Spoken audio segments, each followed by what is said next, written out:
देवउठनी एकादशी के दिन पल भर में चमकेगी किस्मत, तुलसी में बांध देना या एक चीज रोड पति होंगे। और यह उपाय आपको कब करना है? यह उपाय आपको कब करना है? यह उपाय आपको देवउठनी एकादशी के दिन करना है। आइए वीडियो को ध्यान से सुनते हैं। तो कार्तिक महीने के शुक्ल पक्ष की एकादशी को देवउठनी एकादशी के नाम से जानते हैं। कई लोग इसे देवोत्थान एकादशी, देवउठनी एकादशी या प्रबोधिनी एकादशी आदि नाम। इस दिन भगवान श्री हरि विष्णु जी योग निद्रा से जागते हैं। आइए जानते हैं इसके कुछ पौराणिक कथा। तो सर्वप्रथम इस वीडियो में आप लोगों को बताना चाहूंगा कि देवउठा एकादशी क्यों मनाया जाता है। इसके 3 कथा बताऊंगा, फिर इसके बाद में आप लोगों को बताऊंगा कि उसके बाद देवउठनी एकादशी के दिन हमें क्या करना चाहिए जिससे हमारे आध्यात्मिक उन्नति हो। साथ ही साथ इस वीडियो में मैं आप लोगों को कहा कि माध्यम से बताऊंगा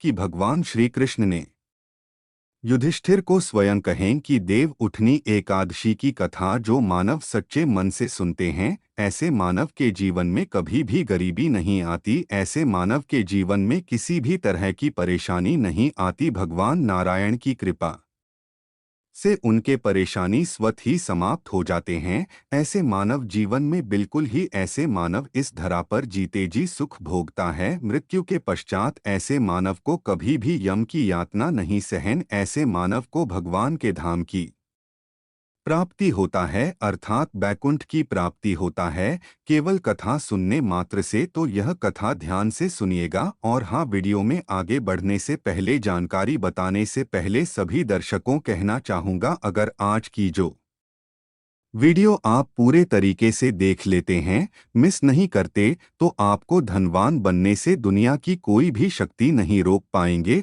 और हाँ, कमेंट बॉक्स में अभी तक ओम नमो भगवते वासुदेवाय नहीं लिखे तो लिख दीजिए। आइए जानते हैं सर्वप्रथम पहल कथा को। तो एक राजा के राज्य में सभी लोग एकादशी का व्रत रखते थे। प्रजा तथा नौकर चाकर से लेकर के पशु तक एकादशी के दिन अन्न नहीं खाया करते थे।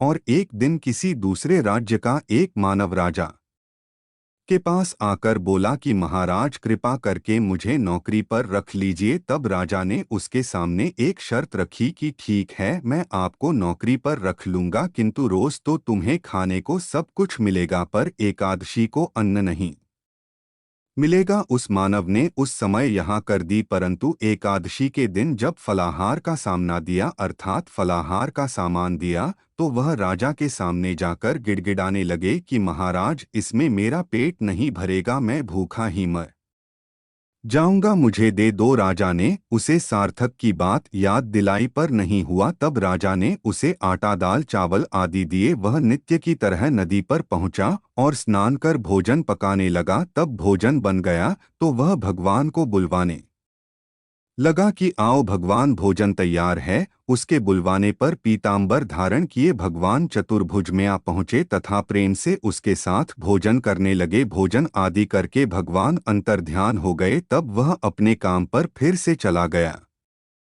15 दिन बाद अगली एकादशी को वह राजा से कहने लगा कि महान, आज मुझे दोगुना सामान दीजिए। उस दिन तो मैं भूखा ही रह गया। राजा ने कारण पूछा तो उसने बताया कि हमारे साथ भगवान भी खाते हैं, इसलिए हम दोनों के लिए यह सामान पूरा नहीं होता। यह सुनकर को बहुत बड़ा आश्चर्य हुआ। बोला, मैं नहीं मान सकता कि भगवान तुम्हारे साथ खाता है। मैं तो इतने व्रत रखता हूँ, पूजा करता हूँ, पर भगवान ने मुझे कभी दर्शन नहीं दिए। राजा की बातें सुनकर वह बोला कि महाराज, यदि विश्वास न हो तो मेरे साथ आप चल करके देख लीजिए। राजा पाठ के पीछे छिप करके बैठ गया। उस मानव ने भोजन बनाया तथा भगवान को शाम तक बढ़ता रहा, तो भगवान न आए। अंत में उसने कहा कि हे भगवान, यदि आप नहीं आए तो मैं नदी में कूद कर के प्राण त्याग दूंगा। परंतु भगवान नहीं आए। तब वह प्राण त्यागना के उपदेश से नदी की तरफ प्राण त्यागने का उस समय इतना ज्यादा उनके शरीर में इरादा बांध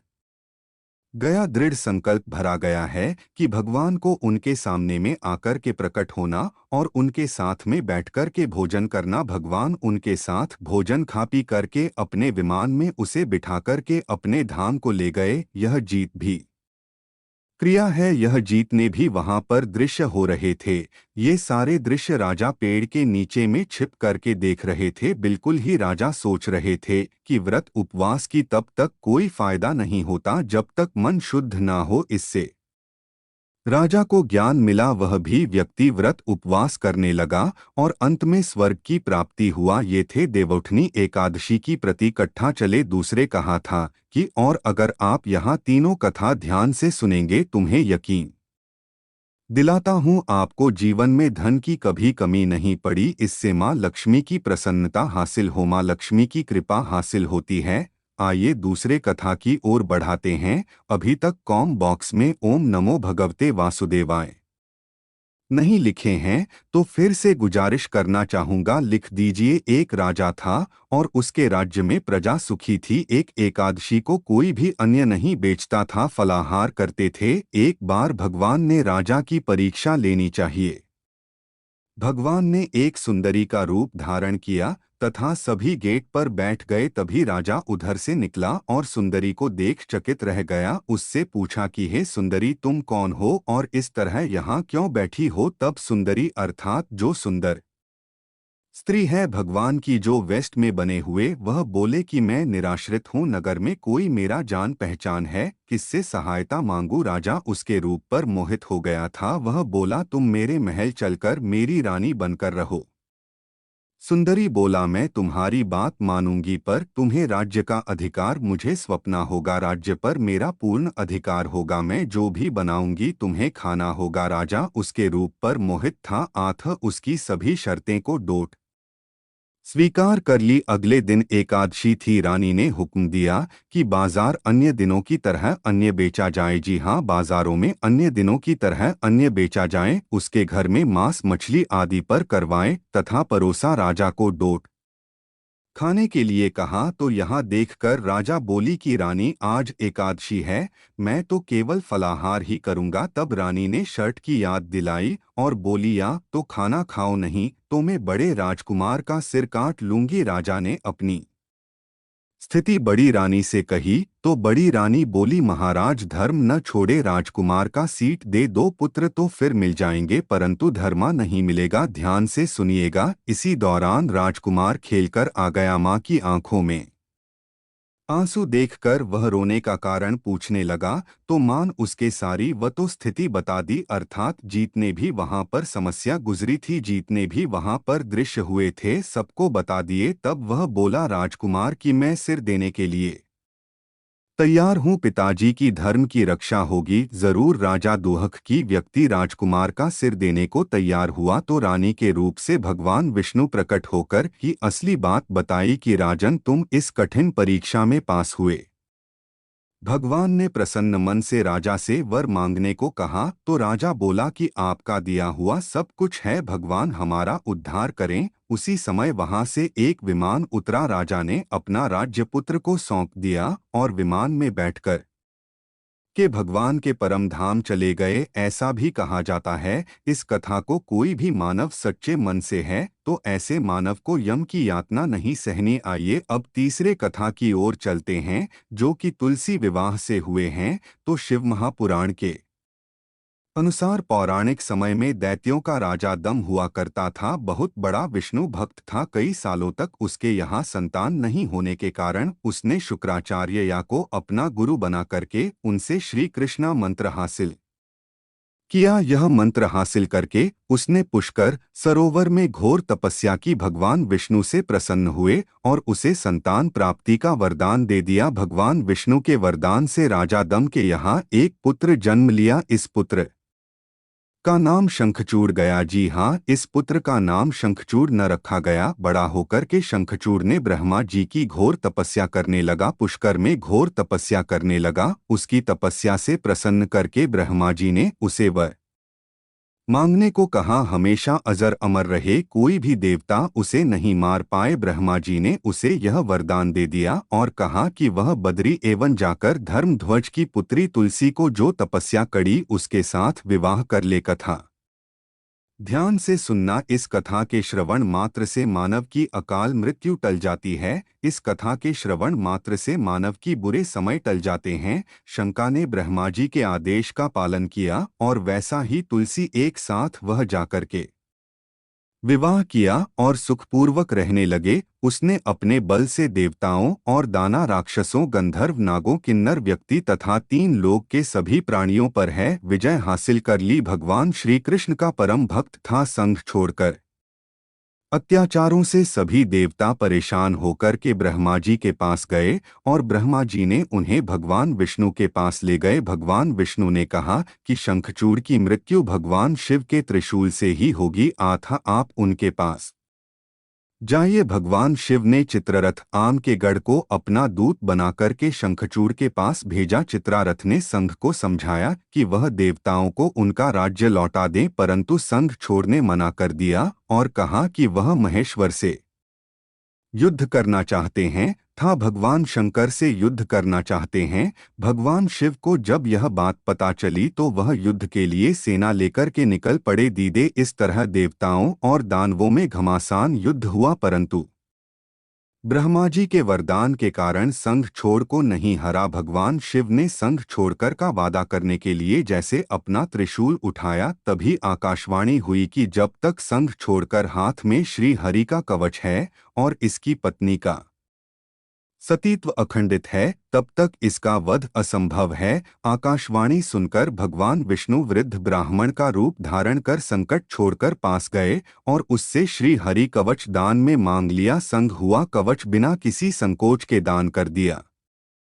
इसके बाद भगवान विष्णु संघचूत का रूप बना तुलसी के पास गए। रूपी भगवान विष्णु ने तुलसी के महल के द्वार पर जाकर अपना विजय होने की सूचना दी। यह सूचना तुलसी को बहुत प्रसन्न हुई। सूचना पाकर के और पति रूप में आए भगवान विष्णु जी की पूजन किया और उनके साथ रमण भी किया। ऐसा करते तुलसी का सतीत्व अखंडित हो गया, क्योंकि रमन करना एक तरह के परम पुरुष के साथ अपराध होता है, तो उनके थी खंडित हो गया और युद्ध में अपने त्रिशूल से संघ छोड़ का वध किया। तब तुलसी को पता चला कि वे उनके पति नहीं हैं, बल्कि वे तो भगवान विष्णु हैं। क्रोध में आकर के तुलसी ने कहा कि आपने छलपूर्वक मेरा धर्म भ्रष्ट किया है और मेरे पति को मार डाला है, अतः मैं आपको श्राप देती हूँ कि आप पाषाण होकर के धरती पर रहे, अर्थात पत्थर होकर के धरती पर रहे। तब भगवान विष्णु ने कहा कि देवी, तुम मेरे लिए भारतवर्ष में रहकर बहुत दिनों तक तपस्या कर चुकी हो। तुम्हारा यह नदी रूप में बदल करके खंड की नदी के रूप में प्रसिद्ध होगा। तुम पुष्पों में श्रेष्ठ तुलसी का वृक्ष बन जाओगी और सदा मेरे साथ रहोगी। तुम्हारे शराब को सत्य करने के लिए मैं पाषाण अर्थात शालिग्राम बन करके रहूंगा और खंड की नदी के तट पर मेरा वास होगा। देव प्रबोधिनी एकादशी के दिन भगवान शालिग्राम तुलसी का विवाह संपन्न कर मंगल कार्य प्रारंभ किया जाता है। हिंदू धर्म में मान्यता के अनुसार इस दिन तथा भगवान शालिग्राम का विवाह करने से अपार पुण्य की प्राप्ति होता है। यह भी कहा जाता है, ध्यान से सुनना, यह भी कहा जाता है अगर देवउठनी एकादशी के दिन भगवान विष्णु को एक तुलसी के पत्ते चलाया जाए तो 1000 गोदान के बराबर पुण्य का फल हासिल होता है। इसलिए इस दिन भगवान विष्णु को जितना ज्यादा हो सके तुलसी का पत्ता जरूर अर्पित करना चाहिए, दल जरूर अर्पित करना चाहिए। आइए जानते हैं कि देवउठनी की व्रत कैसे रखना चाहिए और किस तरह इसे पूर्ण होने में हमें कौन कौन सी सावधानी रखना चाहिए, और देवउठनी एकादशी उसी दिन ऐसे कौन से उपाय करना चाहिए जिससे मानव की आध्यात्मिक उन्नति हो। इधर की जानकारी बहुत ही सुंदर है, वीडियो को मिस मत करना, क्योंकि अधूरे ज्ञान हमेशा खतरनाक साबित होते हैं। आपने 13 मिनट का बहुमूल्य समय दिए हैं, कम से कम 5 मिनट का अपना बहुमूल्य समय और दीजिए। तो देवउठनी एकादशी के दिन व्रत करने वाली को प्रातः काल में स्नान आदि से निवृत्त होकर के आंगन में चौक बनाना चाहिए। भगवान विष्णु के चरण को कलात्मक रूप से अंकित करना चाहिए। साथ आपसे जैसे बंद पड़ी भगवान विष्णु जी की चरण कमल बनाना चाहिए। इस दिन की तेज धूप में विष्णु के चरणों को ढक देना चाहिए। देवउठनी एकादशी को रात्रि के समय सुभाषित इस स्तोत्र का पाठ करना चाहिए। भागवत कथा है, पुराण आदि का श्रवण करना चाहिए। भजन चाहिए, गायन करना चाहिए। शंख वृद्ध इस दिन बजाने से अगर मानव के घर में किसी भी तरह का नकारात्मक ऊर्जा हुआ समाप्त होता है, ऐसा धर्मशास्त्रों में लिखे हैं, तो इस दिन शंख मृतक नंगा और जरूर बजाना चाहिए। विविध तरह के खेल कूद, लीला और नाच आदि के साथ इस मंत्र का उच्चारण जरूर करना चाहिए। नमो भगवते वासुदेव मंत्र का जितना ज्यादा आप जाप करते हैं,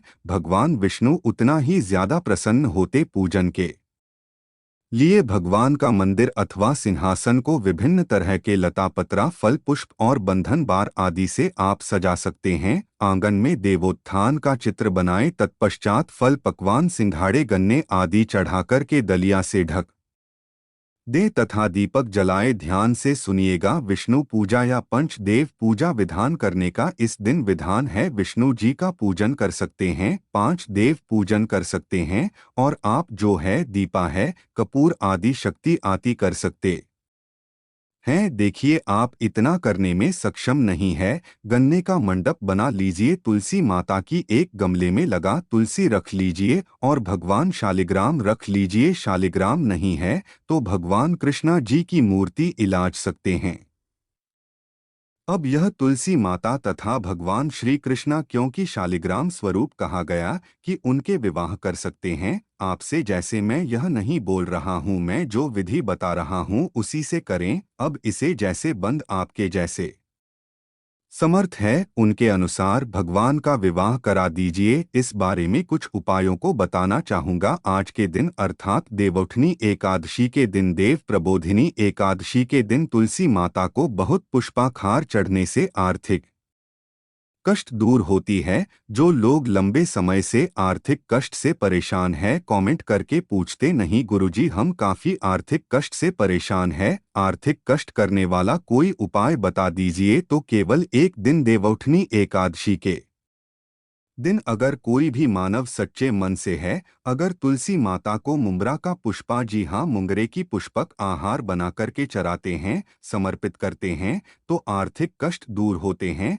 पैसों की कभी भी तंगी नहीं होती। यह भी कहा जाता है इस दिन गुलाब की हार बनाकर के, गुलाब की पुष्पा की हार बनाकर के, गुलाब के पुष्पों की माला की हार बनाकर के अगर तुलसी माता को चढ़ाया जाए तो सारी और मानसिक दोनों तरह के कष्ट है वह कष्ट दूर होते हैं। तुलसी की जड़ में कच्चा दूध डालने से सभी तरह की मनोकामना की पूर्ति होता है। किसी भी तरह की आपकी मनोकामना पूर्ण हो जाए तो आज ही के दिन शाम के समय में, सुबह के समय में अर्थात देवउठनी एकादशी के दिन तुलसी की जड़ में कच्चा दूध जरूर डालें। सभी तरह की मनोकामना पूर्ण होगा। विष्णु जी को तुलसी दल से बना एक माला पहनाएं। हर तरह की दुनिया में जो भी संसारी की इच्छा हो, भौतिक सुख चाहते हैं, अलौकिक सुख चाहते हैं, जो भी सुख चाहते हैं, उन सभी तरह के अब कुछ सुख की प्राप्ति होगा। पर एकादशी के दिन तुलसी के पत्ते नहीं तोड़े जाते, पहले से हमको तोड़ कर के रखना है।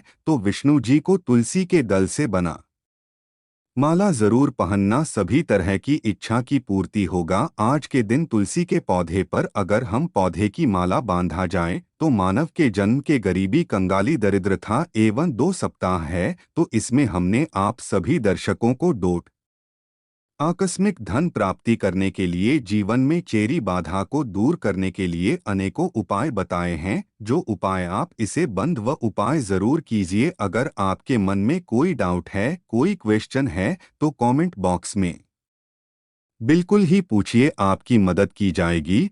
और सभी दर्शकों से कहना चाहूँगा, वीडियो में जो उपाय बताए हुए उपाय रामबाण की तरह काम करेंगे।